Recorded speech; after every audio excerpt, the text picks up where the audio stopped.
What if I told you that the Boston Celtics, a team that lost its superstar to a devastating Achilles injury and was projected by some analysts to finish 12th in the Eastern Conference, are currently sitting at second place in the East with a 23-12 record? This isn't a fairy tale. This is the 2025-26 Boston Celtics, and they're defying every expectation. Today, we're breaking down how Jaylen Brown and Derrick White are leading this resilient squad to the playoffs, and how the possible return of Jayson Tatum could launch them into a deep playoff run that nobody saw coming. Let's dive in.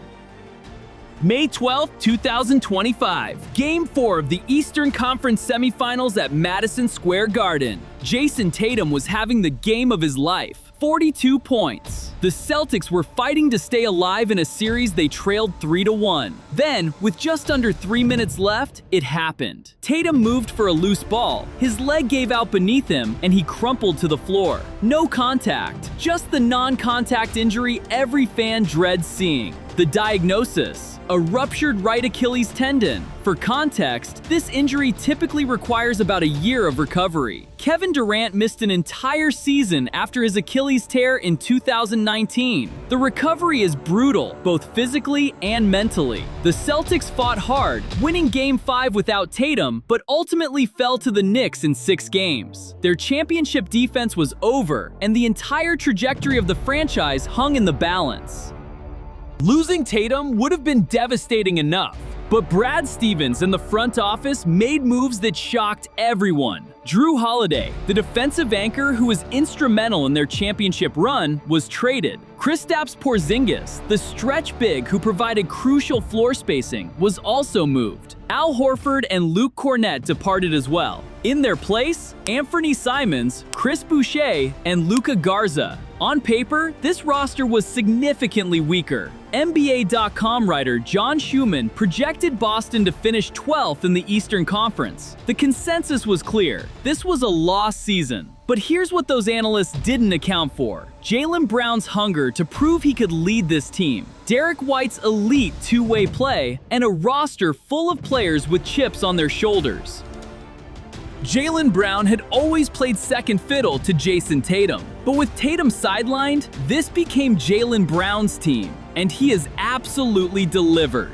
Through 34 games, Brown is averaging 30.1 points, 6.3 rebounds, and 5.0 assists per game. He's one of only 4 players in the entire NBA averaging over 30 points this season. He's in MVP conversations. His scoring explosion has been historic. Brown went on a 9-game streak, scoring 30-plus every single night. In late December, he dropped 50 points against the LA Clippers on 18 for 26 shooting, a masterclass. However, what makes it even more impressive is his efficiency. He's shooting 50.3% from the field. Among non-big men in the top 12 in scoring, only Brown and Shai Gilgeous-Alexander are shooting better than 50%. Brown has evolved his game in crucial ways. The Celtics lead the NBA in mid-range attempts with 14 per game, and Brown is the architect. He's taking a league-leading 6 mid-range shots per game and hitting them at 52.2%, second best among players who attempt at least 2.5 per game. This isn't just about points. Brown has shown he can be the primary playmaker, averaging career-high assists while reducing turnovers. He's leading with maturity and poise. The MVP conversations have started, and they're legitimate.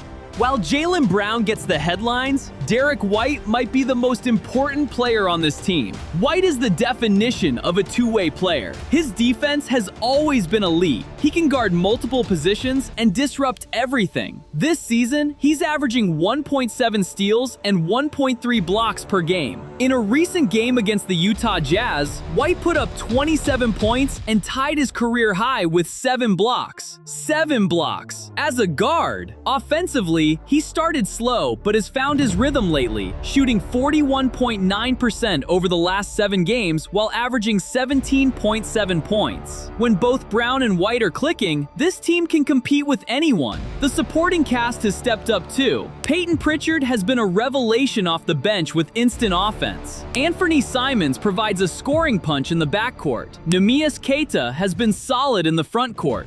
Sam Hauser continues to space the floor at 41.6% from 3. This depth has been crucial. When you lose 4 key rotation players from a championship team, you need others to step up, and they have.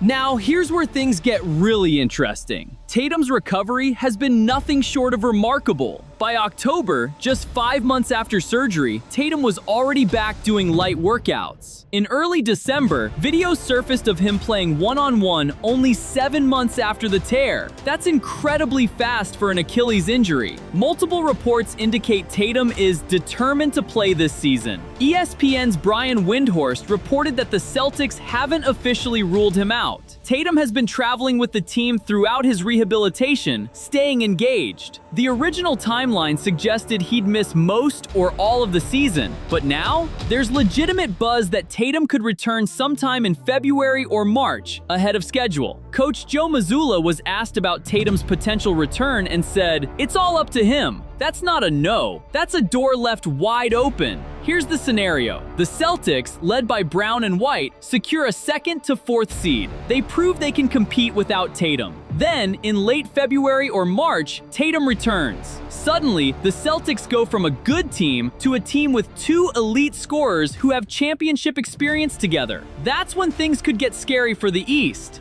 Let's be clear. Even if Tatum doesn't return this season, the Celtics are already proving they can make noise. At 23-12, they're 2nd in the Eastern Conference. The East is wide open this year. Brown is playing at an MVP level. White is one of the best two-way players in basketball. The supporting cast is exceeding expectations. The defense ranks 2nd in the league in opponent field goal percentage. But if Tatum comes back, even at 80%, that changes everything. Imagine a playoff series where defenses have to account for both Brown and Tatum, where White can operate as the 3rd option instead of the 2nd, where the spacing and shot creation multiply exponentially. The Celtics could make a legitimate run to the Eastern Conference Finals, maybe even beyond. This isn't about predictions or guarantees. This is about a team that was written off and projected to tank. Instead, they're fighting, competing, and proving that heart and leadership matter just as much as star power. Jaylen Brown is showing the world he can carry a franchise. Derrick White is cementing his status as one of the most complete players in the league.